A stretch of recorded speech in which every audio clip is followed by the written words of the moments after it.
നമ്മൾ കാസർഗോഡ് ലോക്സഭാ മണ്ഡലത്തിൻ്റെ മാവുച്ചേരി പാർട്ടി ഓഫീസിന് മുന്നിലാണ് നമ്മൾ പോന്നിരിക്കുന്നത്. വോട്ടംഗം നമുക്ക് അവിടെ ചോദിക്കാം എന്താണ് ട്രെൻഡ്.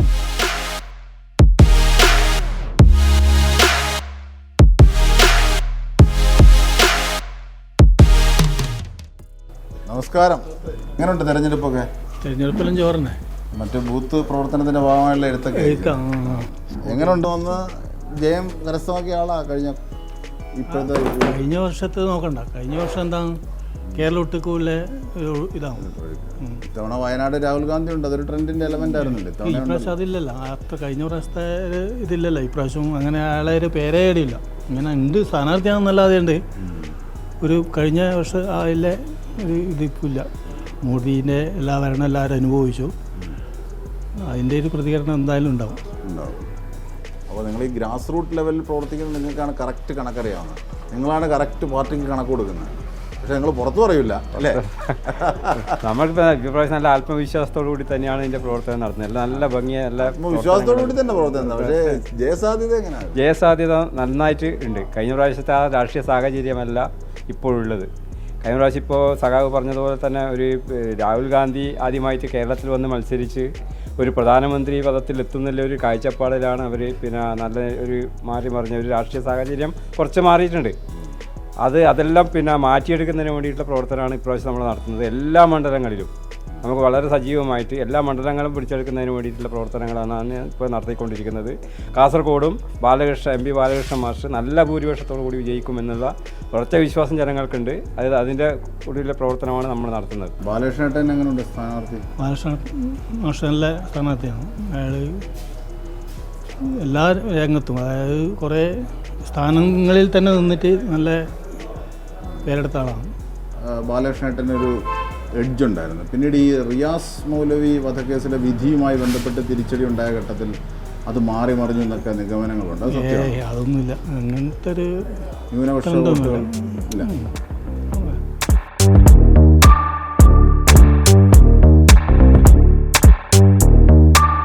അപ്പോൾ ഇവർ ഈ വോട്ട് എടുപ്പിൻ്റെ എല്ലാ ക്രമീകരണങ്ങളും റെഡിയാക്കിക്കൊണ്ടിരിക്കുക അല്ലേ? എങ്ങനെയുണ്ട് ഇലക്ഷനൊക്കെ? എം പി ബാലകൃഷ്ണൻ മാഷ് വലിയ ഭൂരിപക്ഷത്തിൽ ജയിക്കുമെന്നാണ് പറഞ്ഞത്. തീർച്ചയായും വൻ ഭൂരിപക്ഷത്തോടെ ജയിക്കും. എന്തായാലും നമുക്ക് തിരിച്ചു പിടിക്കേണ്ട മണ്ഡലം കൂടിയാണല്ലോ. കൊല്ലത്തുനിന്ന് വന്ന് കഴിഞ്ഞ തവണ രാജ്മോഹൻ ഉണ്ണിത്താൻ നേടിക്കൊണ്ടുപോയി. അപ്പോൾ ഇത്തവണ മാറുമെന്നൊക്കെയാണോ വിശ്വാസം? തീർച്ചയായിട്ടും മാറും. കഴിഞ്ഞ വർഷത്തെ ആ ഒരു ട്രെൻഡിൻ്റെ പുറത്ത് പോയി എന്നല്ലാണ്ട് ഇത് നമ്മുടെ ഉറച്ച മണ്ഡലമാണ്. എന്തായാലും തിരിച്ച് വരും. കാസർഗോഡ് മണ്ഡലത്തിൽ ഒരു ഏകദേശം ഒരു 5 മണ്ഡലങ്ങളിൽ LDF മേൽക്കൈ നേടും. അതിൽ കാര്യമായിട്ട് പയ്യന്നൂരും കല്യാശ്ശേരിയും ഉദുമയും നല്ല ഭൂരിപക്ഷത്തിൽ കരസ്ഥമാക്കും. അതുപോലെ തൃക്കരിപ്പൂരും മെച്ചപ്പെട്ട നില മെച്ചപ്പെടും. കഴിഞ്ഞ പ്രാവശ്യത്തിനെ കൂടി നില മെച്ചപ്പെടുത്തും. ഞങ്ങൾ അവിടെ ഇരുന്നുകൊണ്ട് ഇത് ഓർക്കും നിങ്ങൾ ഈ പറഞ്ഞ ആത്മവിശ്വാസം.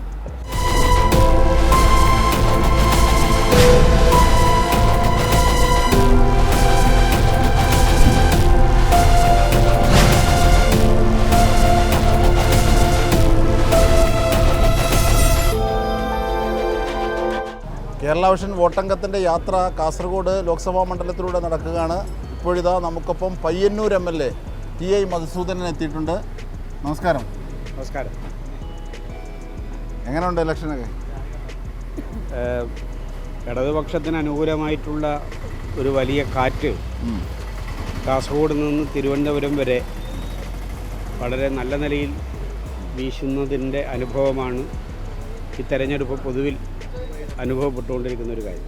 ഈ തുടക്കഘട്ടത്തിൽ CAA അടക്കമുള്ള കാര്യങ്ങളിൽ BJP സർക്കാർ ചെയ്യുന്ന ദ്രോഹങ്ങൾ ഒരുപക്ഷെ അത് ഏറ്റവും കൂടുതൽ പ്രതികൂലമായി ബാധിക്കുന്ന ജനവിഭാഗങ്ങളൊക്കെ ഇടതുപക്ഷത്തോട് ചേർന്നിരുന്നു. പക്ഷേ കാസർഗോഡും അതെ. പക്ഷേ എന്നാൽ കാസർഗോഡ് ഈ റിയാസ് മൗലവി വധക്കേസുമായി ബന്ധപ്പെട്ട വിധിയൊക്കെ ചില തിരിച്ചടി ആ വിഭാഗങ്ങളിൽ ഉണ്ടാക്കി എന്നൊക്കെ ചില നിരീക്ഷണങ്ങളുണ്ട്. എന്താണ് അതിൻ്റെ വസ്തുത? തെറ്റായിട്ടുള്ളൊരു നിരീക്ഷണമാണ് അത്. ചിലർക്ക് ആകാശക്കോട്ട കിട്ടുന്നതിന് വഴിയൊരുക്കുന്നല്ലാതെ റിയാസ് മൗലവി വധം കോടതിയിലുണ്ടായിട്ടുള്ള ശരിയല്ലാത്തൊരു വിധി അത് കോടതിയുടെ നിലപാടിൻ്റെയും നിഗമനത്തിൻ്റെയും അടിസ്ഥാനത്തിലുള്ളൊരു കാര്യമാണ്. അത് മാത്രമല്ല കേരള ഗവൺമെൻറ് ഒരു സമയവും നഷ്ടപ്പെടാതെ ഉയർന്ന കോടതിയിൽ അപ്പീലുമായി പോയിട്ടുള്ളത് ആ കുടുംബത്തിനും റിയാസ് മൗലവിയെ നിഷ്ഠൂരമായിട്ട് വധിച്ചിട്ടുള്ള കൊലയാളി സംഘത്തിന് ഏറ്റവും ശരിയായ നിലയിലുള്ള ശിക്ഷ വാങ്ങിച്ചു കൊടുക്കണം എന്നുള്ള ജനങ്ങളുടെ അഭിലാഷത്തിനും അനുഗുണമായിട്ടുള്ള നിലപാട് തന്നെയാണ് കേരളത്തിലെ ഗവൺമെൻറ് സ്വീകരിച്ചിട്ടുള്ളത്. അതുകൊണ്ട് തന്നെ കാസർഗോഡ് പാർലമെൻറ്റ് മണ്ഡലത്തിലെ ജനങ്ങൾ ഈ കാര്യത്തിൽ ഇടതുപക്ഷ ജനാധിപത്യ മുന്നണി ഗവൺമെൻറ്റിനോടൊപ്പമാണ്, ഇടതുപക്ഷ ജനാധിപത്യ മുന്നണിയോടൊപ്പം. പക്ഷേ ഒരു പാർലമെൻ്ററി പരിചയവുമില്ലാത്ത എന്നാൽ പ്രമുഖ നേതാവായിരുന്നു, പ്രാസംഗികനായിരുന്നു രാജ്മോഹൻ ഉണ്ണിത്താൻ ഇവിടെ വന്ന് പുഷ്പം പോലെ ജയിച്ചു കൊണ്ടുപോയി. മറിച്ചുള്ള ഒരു സാഹചര്യം ഇത്തവണ ഉണ്ടാകാനുള്ള ഘടകങ്ങൾ എന്തൊക്കെയാണ് എണ്ണി പറയാവും? അതും തെറ്റായിട്ടുള്ള വിലയിരുത്തലാണ്. കാരണം പുഷ്പം പോലെ ജയിച്ചു എന്നുള്ളതല്ല. കേരളത്തിൽ കഴിഞ്ഞ 2019 ലോക്സഭാ തെരഞ്ഞെടുപ്പ് നമ്മളിലെല്ലാം ഉണ്ടാക്കിയിട്ടുള്ള ഒരു തിരിച്ചറിവ് എന്ന് പറയുന്നത് ചില ഘടകങ്ങൾ ലോക്സഭാ തെരഞ്ഞെടുപ്പിൽ 20-ൽ 19 സീറ്റ് ഇടതുപക്ഷ മുന്നണിക്ക് എതിരായിട്ടുള്ള നിലയിൽ UDFന് വിജയിച്ചു വരുന്നതിന് വഴിയൊരുക്കിയിട്ടുണ്ട് എന്നുള്ളതൊരു യാഥാർത്ഥ്യമാണ്. ആ യാഥാർത്ഥ്യത്തെ തിരിച്ചറിഞ്ഞുകൊണ്ടാണ് 2019 ലോക്സഭാ തെരഞ്ഞെടുപ്പ് കഴിഞ്ഞ് ഇടതുപക്ഷ ജനാധിപത്യ മുന്നണിയുടെ നേതാക്കന്മാർ, പ്രവർത്തകന്മാരെല്ലാം ജനങ്ങളെ കണ്ടത്. കേരളത്തിലെ ജനങ്ങൾ 99 സീറ്റ് നൽകി ഒരു ചരിത്ര വിജയം ഇടതുപക്ഷ ജനാധിപത്യ മുന്നണിക്ക് നൽകിയിട്ടുള്ളത് 2021 നിയമസഭാ തെരഞ്ഞെടുപ്പിലാണ്. ആ നിയമസഭാ തെരഞ്ഞെടുപ്പിൻ്റെ തുടർച്ചയായിട്ട് കേരളത്തിൽ നടക്കുന്ന ഒരു തെരഞ്ഞെടുപ്പാണ് ഈ ലോക്സഭാ തെരഞ്ഞെടുപ്പ്. തീർച്ചയായിട്ടും ആ തെരഞ്ഞെടുപ്പിൻ്റെ അനുരണനങ്ങൾ ഈ തെരഞ്ഞെടുപ്പിൽ ജനങ്ങൾ ഇടതുപക്ഷ ജനാധിപത്യ മുന്നണിയോടൊപ്പം നിൽക്കുന്ന നിലയിലേക്ക് തന്നെയാണ് ഉയർന്നു നിൽക്കുന്നത്. ഈ വീട്ടമ്മമാര്, സ്ത്രീകളൊക്കെ എങ്ങനെ അവരെല്ലാം നല്ല രീതിയിൽ പോകുന്നുണ്ട്. നമ്മൾ കയറി അകത്തേക്കെല്ലാം കയറിയിട്ട് അവർക്ക് ചെയ്യേണ്ട എല്ലാം പറഞ്ഞു കൊടുക്കുന്നുണ്ട്. സഹകരിക്കുന്നുണ്ട്. LDFിനോടന്നെ കൂടുതൽ സഹകരണം. നമ്മളെ പ്രവർത്തനം പോലെ തന്നെയാണ്. എങ്ങനെയുണ്ട് ഇലക്ഷനൊക്കെ? ഇലക്ഷൻ നല്ല. എവിടെ vote? Vote Kalliasseri. Kalliasseri MP ജിനല്ലേ നിങ്ങൾ MLA? MP. എങ്ങനെയുണ്ട് മൊത്തത്തിൽ? നല്ല ചൂട് പിടിച്ച് വന്നു. ആര് ജയിക്കും? പാലശ്ശേരി മാഷല്ലാണ് മറ്റേ കണ്ടു. പാലശ്ശേരി മാഷ് എനിക്ക് വയ്യ. പാലശ്ശേരി മാഷ് അത്രയും നല്ലൊരു നേതാവല്ലേ. കാരണം അയാൾ ജില്ലാ പഞ്ചായത്ത് പ്രസിഡന്റ് ആയപ്പോൾ നല്ല കാര്യങ്ങൾ ചെയ്തിട്ടുണ്ട്. നല്ല കഴിവ് തെളിയിച്ച ഒരു നേതാവാണ്. കർഷകത്തൊഴിലാളി രംഗത്തും എല്ലാം നല്ല. ഉണ്ണിത്താനും ഈ 5 വർഷം കഴിവ് തെളിയിച്ച ആളല്ലേ? ഉണ്ണിത്താൻ കിട്ടിയ പൈസ ചെലവാക്കിയില്ലല്ലോ ഈ മണ്ഡലത്തിൽ.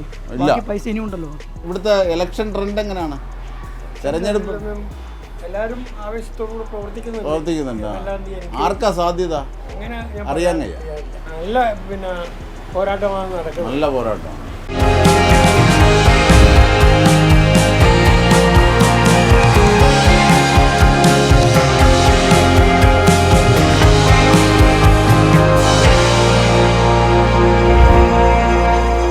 തെരഞ്ഞെടുപ്പുമായി ബന്ധപ്പെട്ട് കേരളം മൊത്തം ഇങ്ങനെ യാത്ര ചെയ്യുന്നു. ഇത് ചരട് കുത്തിക്കളിയുടെയാണോ? അല്ല, ഇത് നമ്മുടെ കോൽക്കളിയാണ്. പയ്യന്നൂർ കോൽക്കളി ആണ് ഇതിൻ്റെ പേര്. പയ്യന്നൂർ കോൽക്കളി. പിന്നെ അതിൻ്റെ കൂടെ ഉള്ള ഒരു ഇതാണ് ചരട് കുത്തിക്കളി. മാഷ് എത്ര വർഷമായിട്ട് ഇതിന് പരിശീലനം പഠിപ്പിക്കുന്നത്? 2005 മുതലാണ്. ഞാൻ 58-ലാണ് കോൽക്കളി പഠിക്കുന്നത്. നെഹ്റുവിനെ കണ്ടിട്ടുണ്ടോ? എന്താ കണ്ടിട്ടുണ്ട്. ഞങ്ങൾ നമ്മളുടെ ഇതിൻ്റെ അങ്ങോട്ട് കുറെ അവിടെ പോയ വലിയ വയലാണ്. പിന്നെ ഉളിയത്ത് കടവ്. ആ കടവ് കടന്നിട്ട് വണ്ടി വരുന്ന സമയത്ത് നെഹ്റു ഞങ്ങളെ കുറേ കുട്ടികൾ, സ്കൂൾ കുട്ടികളും ജനങ്ങളെ ഒരു ഇതായിരുന്നു. നെഹ്റു കിഴക്ക് ഭാഗത്ത് ഇത് പിടിച്ചിട്ട് ഇങ്ങനെ വന്നിട്ട് കൈ വീശിയിട്ട് പോയിട്ട് ഓർക്കുന്നുണ്ട്, മനസ്സിലോട്ട്. ആണല്ലേ? ഇപ്പോഴത്തെ ഇലക്ഷൻ എങ്ങനെയാ മാഷ്? അതൊന്നും നമുക്ക് നമ്മളതിൻ്റെ ആ വിഷയവുമായിട്ട് ബന്ധപ്പെട്ടില്ല. നമുക്ക് ഇലക്ഷൻ ഒന്ന് എല്ലാ കാലാകാലങ്ങളിൽ വരും പോകും. പിന്നെ നമുക്കതിൽ പ്രത്യേകിച്ച് പറയാൻ ഉദ്ദേശിക്കുന്ന താല്പര്യമുള്ളവർ വോട്ട് ചെയ്യും. വോട്ട് എന്തായാലും ചെയ്യും. കാരണം അത് നമ്മളെ അവകാശമാണ്. അത് നമ്മൾ എന്തായാലും അത് ചെയ്യണം. അത് നമ്മളെ അവകാശമാണ്. തെരഞ്ഞെടുപ്പിന്റെ ഒരു ചൂടൊന്നും ഇങ്ങനെ കാണുന്നില്ല. വേനൽ ചൂടേ ഉള്ളൂ, തെരഞ്ഞെടുപ്പ് ചൂടില്ല.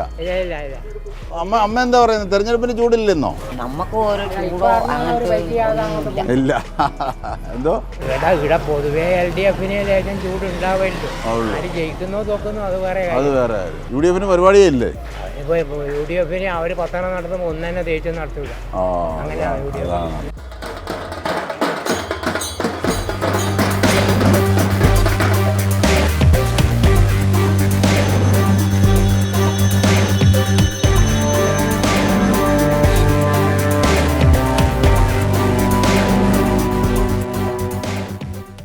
അങ്ങനെ പയ്യന്നൂരിലെ ടൗണിലുള്ള ഷേണായി സ്ക്വയറിലാണ് നമുക്കിവിടേക്ക് ഒന്ന് നോക്കാം. ആരൊക്കെയാണ് ഇവിടെ ഉള്ളത്, എന്തൊക്കെയാണ് അവരുടെ അഭിപ്രായം, എങ്ങനെയാണ് അവർ തിരഞ്ഞെടുപ്പിനെ കാണുന്നതെന്ന് നമുക്കൊന്ന് നോക്കാം.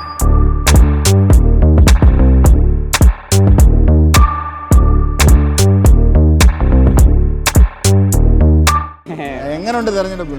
വളരെ നല്ല രീതിയിൽ പോകുന്നു. കടുത്ത മത്സരം നടക്കുന്നുണ്ട്. നിങ്ങൾക്ക് ഇവിടുത്തുകാരനായ ഒരു സ്ഥാനാർത്ഥി കിട്ടിയില്ല UDF-ന് എന്നൊരു പരിഭവം ഉണ്ടല്ലേ? അല്ല, നിലവിൽ MP ആണല്ലോ, ഇവിടുത്തെ MP ആണല്ലേ. അപ്പൊ അത് അദ്ദേഹത്തിന്റെ ഒരു വിലയിരുത്തലും വേണമല്ലോ. കെട്ടിയിറക്കിയെന്നൊരു അഭിപ്രായം ഉണ്ട്. അയ്യോ, അത് കഴിഞ്ഞില്ലേ, അത് കഴിഞ്ഞ വർഷം. ഇപ്പൊ ഇപ്പോഴും എന്തൊക്കെയോ നിങ്ങളുടെ പാർട്ടി ഓഫീസിന് മുന്നിൽ സത്യാഗ്രഹം വരുന്നതും അങ്ങനെ ഒരു പ്രയാസമില്ല. നേരത്തെ ഒന്നുമില്ല. അത് അവരെ അങ്ങോട്ടുണ്ടാവും. പൊതുവേ നാളെ ഇതുവരെ കണ്ടിട്ടില്ലാത്തൊരു ആവേശം UDF-ന്റെ പ്രവർത്തകന്മാർ കാസർഗോഡ് കോൺസ്റ്റിറ്റ്യുൻസിയിലുണ്ട്. അങ്ങനെ രാജ്മോഹൻ ഉണ്ണിത്താന് ജയസാധ്യത ഉണ്ടെന്ന് തീർച്ചയായും. ജയസാധ്യത മാത്രമല്ല, കഴിഞ്ഞ തവണ 40,000 വോട്ടാണ് ജയിച്ചത്. നമ്മൾ 1 ലക്ഷത്തിന് മുകളിലേക്ക് വിജയം ഉണ്ടാവും എന്ന നമ്മളെല്ലാം വലിയ ആത്മവിശ്വാസത്തിലാണ്. ആണല്ലേ? ഇവിടെ പാർലമെന്റ് മണ്ഡലത്തിൽ നമ്മളിപ്പോൾ 5 കൊല്ലമായിട്ടാണ് ഒരു MPയെ നേരിട്ട് കാണുന്നത്. മറ്റല്ലെങ്കിൽ ഏതെങ്കിലും ഒരു പൊതുസമ്മേളനത്തിൽ ദൂരത്ത് സ്റ്റേജിൽ പ്രസംഗിച്ചിട്ട് പോകുന്നല്ലാതെ കണ്ട് രാജ്മോഹൻ വന്നതിന് ശേഷം ഈ മണ്ഡലത്തിലെ വിവിധ ഭാഗങ്ങളിൽ സുഖത്തിലും ദുഃഖത്തിലും എപ്പോഴും വിളിച്ചാ വിളിപ്പുറത്ത് പറഞ്ഞ മാതിരി ഇദ്ദേഹത്തുന്നുണ്ട്. അത് നമ്മൾ മാത്രം പറഞ്ഞല്ല, ഇവിടുത്തെ ഇടതുപക്ഷക്കാർ പറയുന്നതാണ്. പാർട്ടിക്കുള്ളിൽ ആദ്യം ഉണ്ടായിരുന്ന എതിർപ്പൊന്നും ഇപ്പോൾ ഇല്ല. ഒരു എതിർപ്പുമില്ല. വളരെ സജീവ കഴിഞ്ഞ തവണ എതിർപ്പൊന്നുമില്ല. നമ്മൾ ആവേശത്തോടെ തന്നെ സ്വീകരിച്ചിട്ട് നമ്മളെ ഊർജ്ജസ്വലമായ പ്രവർത്തനം രാജ്മോഹൻ ഉണ്ണിത്താനെ പോലെ ഒരാൾ കേരളത്തിൽ മൊത്തം വിഷ്വൽ മീഡിയയിലടക്കം സിനിമയിലടക്കം നിറഞ്ഞു ഒരു വ്യക്തിത്വം വരുമ്പോൾ അപ്പോൾ നാളെ ഇതുവരെ കണ്ടിട്ടില്ലാത്ത ഒരു തെരഞ്ഞെടുപ്പിന്റെ ഒരു ആവേശം നമുക്ക് ആ കഴിഞ്ഞ തെരഞ്ഞെടുപ്പിലുണ്ടായി. ഇവരൊക്കെ പറയുന്നതാണ് കാണോ കാര്യം? അതെ, തീർച്ചയായിട്ടും. ഞാൻ കഴിഞ്ഞ 5 വർഷം നല്ലൊരു വികസന പ്രവർത്തനങ്ങൾ നടത്തിയ ഒരു MP ആയിരുന്നു. അപ്പോൾ ആ MP എന്ന തുടർ ഇതിലെന്ന് വെച്ചാൽ ജനങ്ങളെല്ലാം ഇരു കൈയിൽ നിന്നിട്ട് സ്വീകരിച്ചിട്ടുണ്ട്. രാഷ്ട്രീയ വിഷയങ്ങൾ എന്ന് പറയുമ്പോൾ പ്രധാനമായിട്ടും ലോക്സഭയിൽ പോയി അവിടെ നമ്മുടെ വിഷയങ്ങൾ അവതരിപ്പിക്കുക, ദേശീയ രാഷ്ട്രീയത്തിൽ കേരളത്തിൻ്റെ എല്ലാ അർത്ഥത്തിലുള്ള സംരക്ഷണം നടപ്പാക്കുക, പിന്നീട് അങ്ങനെ ഒരുപാട് ദേശീയ രാഷ്ട്രീയത്തിൻ്റെ വശങ്ങൾ ഒരുപാട് നിറഞ്ഞതാണ് ഈ ലോക്സഭാ തെരഞ്ഞെടുപ്പ്. അപ്പോൾ ആ ലോക്സഭാ പ്രതിനിധി എന്ന് പറയുന്നത്, അപ്പോൾ അങ്ങനെ ഒരു പ്രതിനിധിയായിട്ട് ഇവിടൊക്കെ വലിയ പ്രസംഗമുണ്ട്, ഷാർപ്പായി സംസാരിക്കും, എതിരാളികളെയൊക്കെ വാക്കുകൾ കൊണ്ട് അടിച്ചിടുകയൊക്കെ ചെയ്യുമായിരിക്കാം.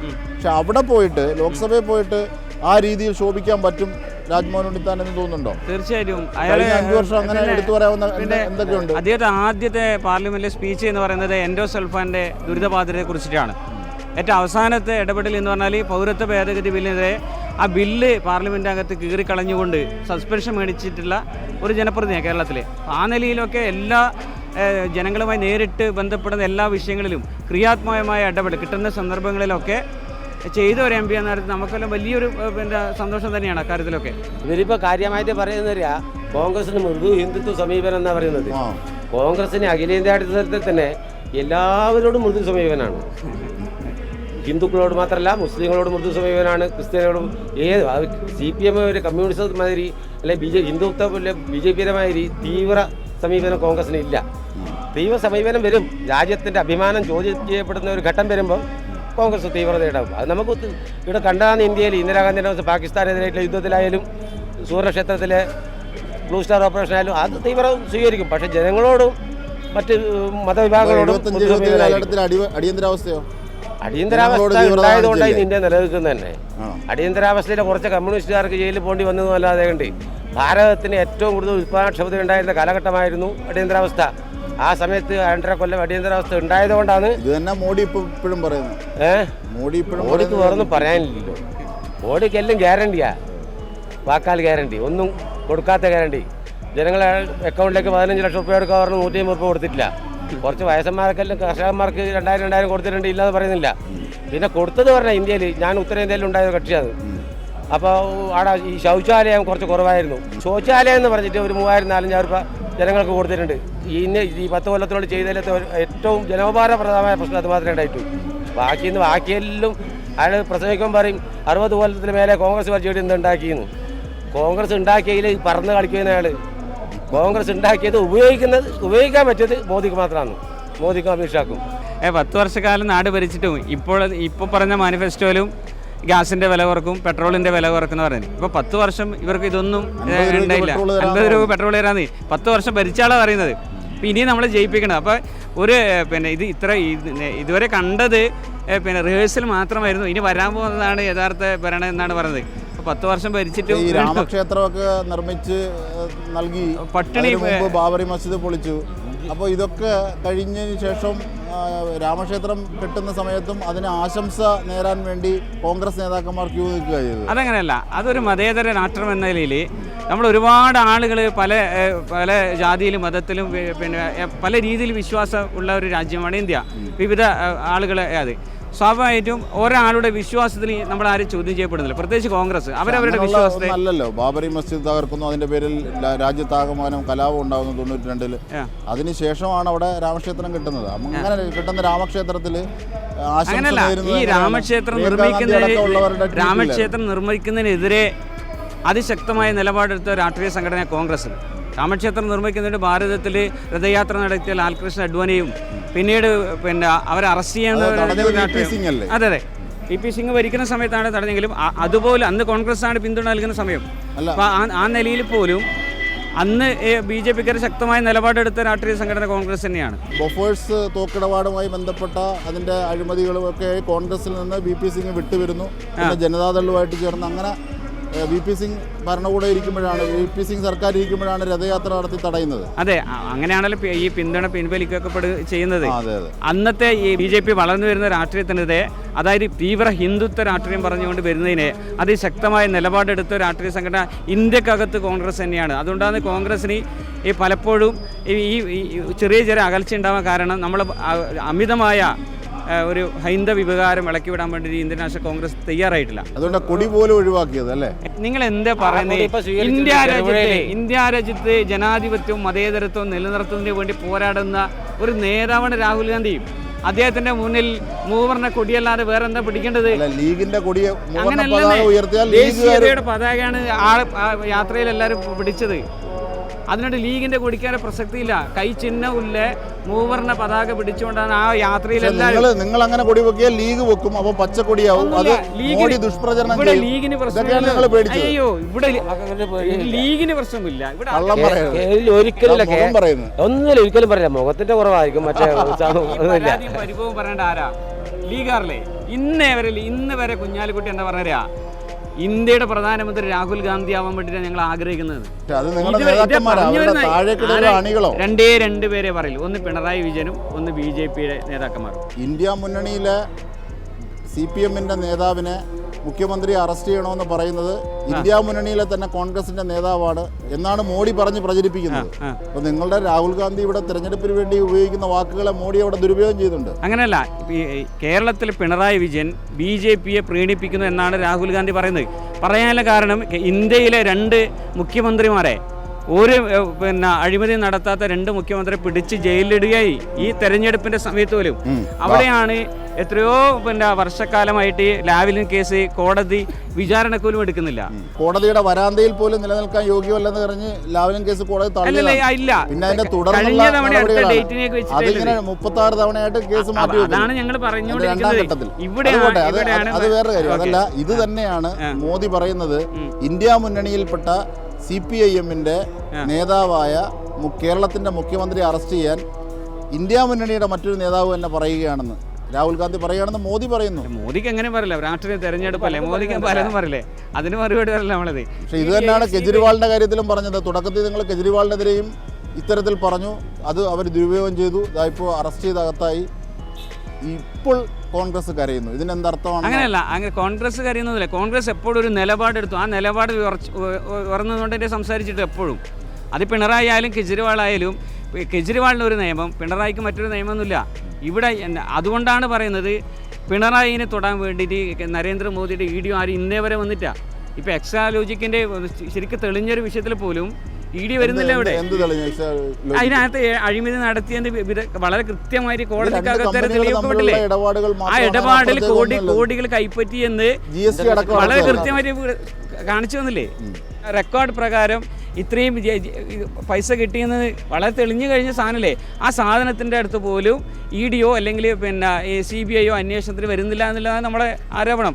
അവിടെയാണ് പറയുന്നത് ഇവർ തമ്മിലുള്ള മറ്റൊരു അലിഗേഷൻസ് അവിടെ ഉണ്ട്, അല്ല അലയൻസ് ഉണ്ട് എന്നല്ല നമ്മൾ പറയുന്നത്.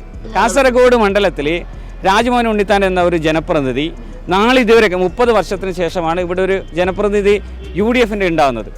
ആ നിലയിലുണ്ടല്ലോ നമുക്ക് ഒരു നേരത്തെ ഉണ്ടായിരുന്ന എം പിമാരെ കാണണമെങ്കിൽ ബ്രാഞ്ച് സെക്രട്ടറിയോടോ അല്ലെങ്കിൽ ഏരിയ സെക്രട്ടറിയോ കത്ത് വാങ്ങിച്ചിട്ട് മാത്രമേ എം പിയെ കാണണമെങ്കിൽ ജയിച്ചു പോയി കഴിഞ്ഞാൽ നമ്മളെ ഈ നാട്ടിൽ നിങ്ങൾ ആരോട് വേണമെങ്കിൽ ചോദിച്ചോ, രാഷ്ട്രീയത്തിന് പിന്നെ അപ്പുറത്തേക്ക് ആളുകൾ പറയും ഈ മണ്ഡലത്തിൽ ജയിച്ചു കഴിഞ്ഞാൽ പിന്നെ പാർട്ടി പരിപാടികളല്ലാതെ വേറൊരു സ്ഥലത്ത് ആളെ കാണൂല, എന്തെങ്കിലും ഒരു ദുരന്തമുണ്ടായാൽ അവിടെ കാണൂല.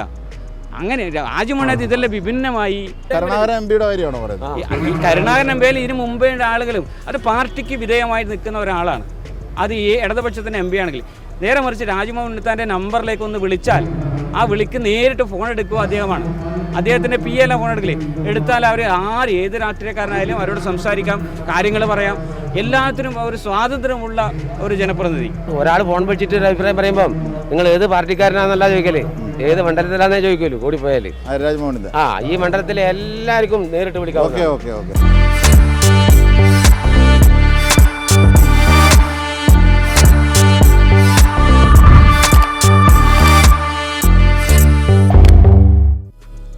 അപ്പം നമ്മൾ കേരളത്തിൻ്റെ ഏറ്റവും വടക്കേ അറ്റത്തെ പാർലമെൻറ്റ് മണ്ഡലമായ കാസർഗോഡാണ് വിവിധ കേന്ദ്രങ്ങളിലൂടെ സഞ്ചരിച്ചത്. ഗ്രാമങ്ങൾ, നഗരങ്ങൾ, പാർട്ടി ഓഫീസുകളിലൊക്കെ ജനങ്ങളുടെ ഇടയിലൂടെ സഞ്ചരിച്ചു. കേരള വിഷൻ്റെ വോട്ടംഗത്തിന് ബോധ്യമായത് എന്തെന്ന് ആണ് നമ്മൾ പരിശോധിക്കുന്നത്. ഈ അപ്രഖ്യാപിതമായ പല സ്വഭാവങ്ങളും കാട്ടുന്ന ഒരാളാണ്, ഒരു മണ്ഡലമാണ് കാസർഗോഡ് എന്ന് പറയുന്നത്. കാസർഗോഡ് കഴിഞ്ഞ തവണത്തെ രാജ്മോഹൻ ഉണ്ണിത്താൻ്റെ വിജയവും ആ അർത്ഥത്തിൽ തന്നെയാണ് ഘോഷിക്കുന്നത്. ഒരു പഞ്ചായത്ത് പ്രസിഡന്റ് പോലും ആകാത്ത രാജ്മോഹൻ ഉണ്ണിത്താൻ പെട്ടെന്ന് വന്ന് ഇവിടെ എം പി ആകുന്നു. അതിനുള്ള ഒരു കളം ഒരുക്കി കാസർഗോഡ് എന്ന വലിയ അർത്ഥത്തിലുള്ള ഒരു അപ്രഖ്യാപിത സ്വഭാവം പെട്ടെന്ന് കാണിക്കുന്ന ഒരു മണ്ഡലമാണ്. അങ്ങനെ മാറി മറിഞ്ഞുള്ള പല സ്വഭാവങ്ങളും മണ്ഡലത്തിൻ്റെ ചരിത്രം നോക്കിയാലും മനസ്സിലാവും അല്ലേ? തീർച്ചയായും.